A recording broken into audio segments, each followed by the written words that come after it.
Sanibonani, welcome back to enye video. Ngiyabonga kakhulu ukuthi ungene. Thank you very much. Ungakhohlwa ukusubscribe, uyalike, uyashare, uyabuka ama-ads ungawaskip. Inkosi yami kuyasiza kakhulu. Sikhule siyi-channel. Ngiyabonga kakhulu kubantu abasubscribe-ayo, ngiyabonga kwabalikehayo, ngiyabonga kwabashare ama-video.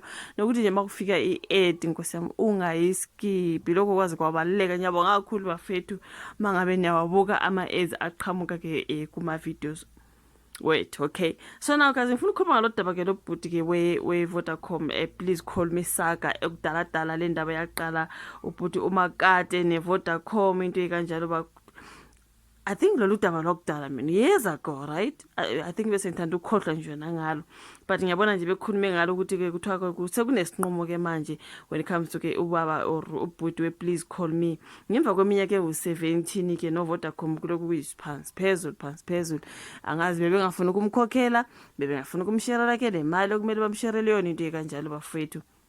Ubhuti Makate so I think kuthiwa ke finally sekukhona ke decision, the final decision or isinqumo mhlambe abasebe iba-reacher to it bavumelana ke beno Vodacom kuthi inkampani ke izokuxhumana yakuleli Vodacom nonkosana uKenneth Makate sebebaqazulula ke icala le please call me eselidonseka iminyaka ewu-17 enkantolo yaseNingizimu Afrika kusukela ngo-2008 ngenani elingadalulwanga. So bavumelene with a particular amount azoyithola kubhuti ke kodwa the amount is withheld. Okay, so abadalulanga ke ukuthi manje kuthiwa ke bampha malini ubhuti Makate, you know what I mean.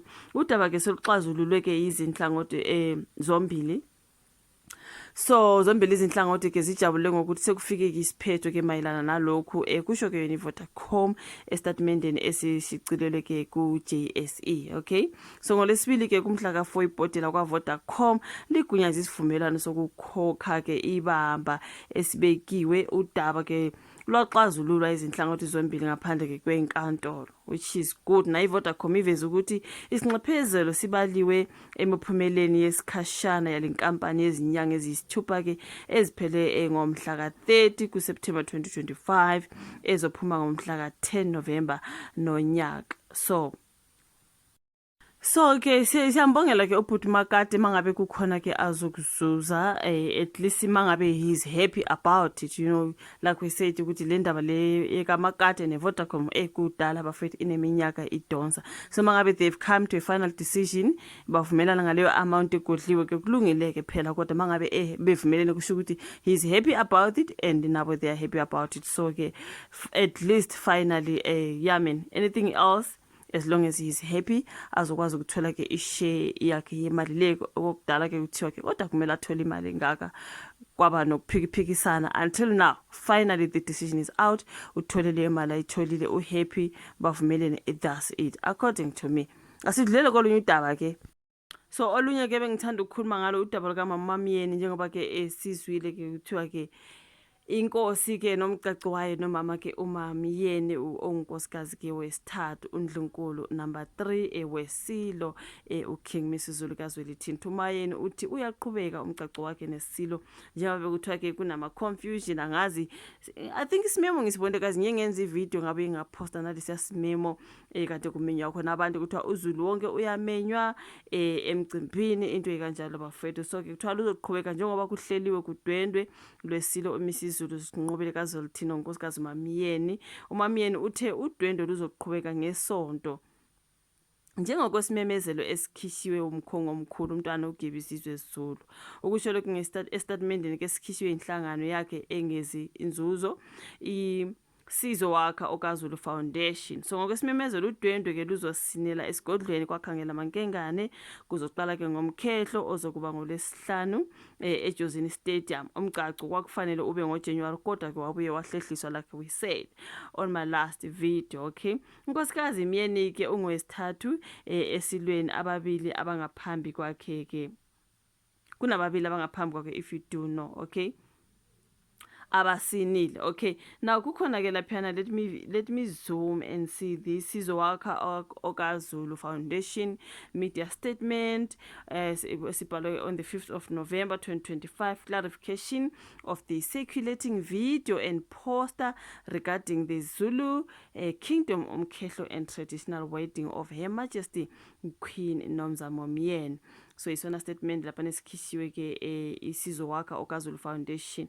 So now the Sizowakha okaZulu Foundation wishes to clarify ke to the media and the nation regarding the video and poster currently circulating on social media featuring Prince Gebizizwe Zulu and Prince Menzi Zulu, the father of His Majesty King Mesizulu Kazwelithini Zulu, right?